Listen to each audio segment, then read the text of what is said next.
सोचिए आपने एक स्कूल बनाया, एक अस्पताल चलाया, गरीबों की सेवा की और एक दिन सरकार ने कागजी गलती की बात करके आपकी पूरी जमीन, इमारत, पैसा सब जब्त कर लिया। ये कोई कहानी नहीं है, ये एक कानून का डर है जो आज संसद में पास हो सकता है। नमस्कार, आज की सबसे बड़ी खबर है FCRA अमेंडमेंट बिल 2026। ये बिल 25 मार्च 2026 को लोकसभा में गृह राज्य मंत्री नित्यानंद राय ने पेश किया। आज यानी 1 अप्रैल 2026 को ये बिल लोकसभा में पास करने के लिए रखा गया है। एक तरफ सरकार कह रही है ये पारदर्शिता के लिए, राष्ट्रीय सुरक्षा के लिए, दूसरी तरफ विपक्ष, अल्पसंख्यक संगठन और ईसाई बिशप सब एक आवाज में चिल्ला रहे हैं ये बिल संविधान पर हमला है। तो आखिर ये बिल है क्या और इससे डर क्यों लग रहा है लोगों को, आइए समझते हैं। पहले समझते हैं FCRA का मतलब, फॉरेन कॉन्ट्रीब्यूशन रेगुलेशन एक्ट यानी विदेशी चंदा कानून। FCRA एक केंद्रीय कानून है जो ये तय करता है कि भारत में कोई NGO, संस्था या व्यक्ति विदेश से पैसा ले सकता है या नहीं। इसे गृह मंत्रालय चलाता है। इस वक्त करीब 16,000 संस्थाएं FCRA के तहत रजिस्टर्ड है जो हर साल करीब 22,000 करोड़ रुपए विदेश से पाती हैं। यानी मिशनरी अस्पताल, चर्च की स्कूलें, मुस्लिम वेलफेयर संस्थाएं, NGOs सब इसी कानून के दायरे में आते हैं। अब तक ये सिर्फ एक कानून था, पर नया अमेंडमेंट इसे और कड़ा बना सकता है और यहीं से होती है असली विवाद की शुरुआत। नए बिल का सबसे बड़ा बदलाव है एक डेजिग्नेटेड अथॉरिटी यानी सरकारी अधिकारी की नियुक्ति।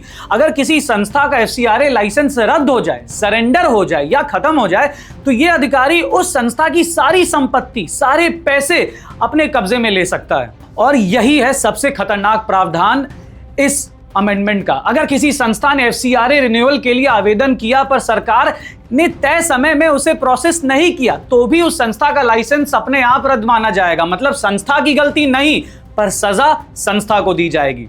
इससे भी आगे, अगर कोई संपत्ति आधी विदेशी पैसे से और आधी अपने पैसे से बनाई गई है तो भी वह पूरी संपत्ति सरकारी अधिकारी के कब्जे में जा सकती है। यानी कि तकनीकी भूल, कागजी देरी या सरकारी लापरवाही, किसी भी वजह से आपका अस्पताल, स्कूल, चर्च, मस्जिद सब सरकार के हाथ में जा सकता है। अब आइए समझते हैं कि यह बिल अल्पसंख्यकों को कैसे प्रभावित कर सकता है। केरल के मुख्यमंत्री पिनराई विजयन ने प्रधानमंत्री नरेंद्र मोदी को चिट्ठी लिखी और कहा कि यह कानून टेक्निकल ओमिशंस यानी छोटी छोटी कागजी गलतियों के आधार पर भी अल्पसंख्यक संस्थाओं और धार्मिक ट्रस्टों की संपत्ति को जो है जब्त कर सकता है। Catholic bishops conference of India CBCI ने इस बिल को डेंजरस एंड अलार्मिंग बताया और कहा कि यह संविधान में अल्पसंख्यकों की दी गई आजादी में सरकारी दखल अंदाजी का रास्ता खोल सकता है। साथ ही साथ कांग्रेस MP मनीष तिवारी ने इसे अनकॉन्स्टिट्यूशनल करार दिया और कहा कि यह बिल संविधान के आर्टिकल 14 समानता का अधिकार, आर्टिकल 19 मूलभूत स्वतंत्रताएं और आर्टिकल 300A संपत्ति का अधिकार तीनों का उल्लंघन करता है।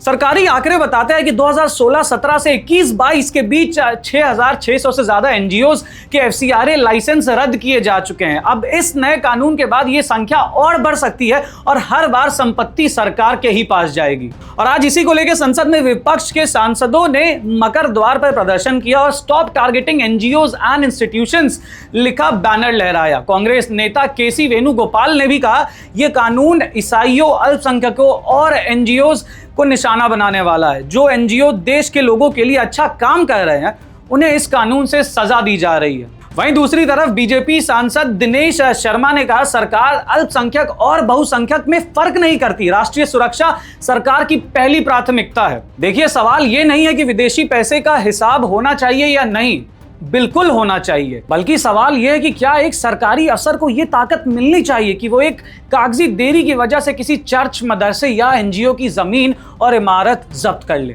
क्या यही पारदर्शिता है या सिर्फ डर का राज? ये सवाल आज संसद में उठ रहा है और इसका जवाब देश का हर नागरिक मांग रहा है। ऐसी और खबरों के लिए देखते रहे द हिंदी टॉप। मैं हूं मृणाल कुमार राय। जय हिंद।